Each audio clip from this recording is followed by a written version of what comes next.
আজকে বসে পড়েছি দুপুরের খাওয়া দাওয়া নিয়ে। আজকে দুপুরে ভালো জিনিস আছে। এই দেখুন, মা বানানো গ্রিন স্যালাড, মায়ের আনা চিকেন আর মায়ের বানানো চিকেন। আজকে আজকে মা বানিয়েছে নতুন কিন্তু একটা রেসিপি, মেথি চিকেন। মেথি শাক দেখছেন ঠান্ডায়, আর তার সাথে চিকেন কষা কষা করে জমে যাবে। এরকম করে দিলাম মেখে।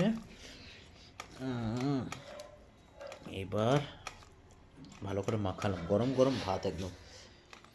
এই শীতের দুপুরে না খাওয়া দাওয়া অসাধারণ। দেখুন, আর মূলা, টমেটো, ধনে পাতা,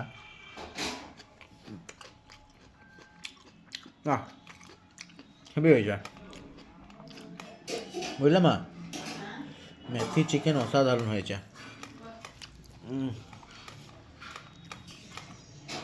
সুন্দর এরকম করে মাখিয়ে। চিকেনের কোয়ালিটিটা কি, একদম সুগুনা চিকেন, সিদ্ধ সুন্দর হয়েছে। মাখালাম। এই দেখুন ভাতের পিস।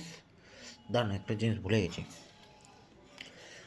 এই দেখুন পেঁয়াজটা দিলাম এরকম বাইট। এই দেখুন বাইট। ও ও হুম হুম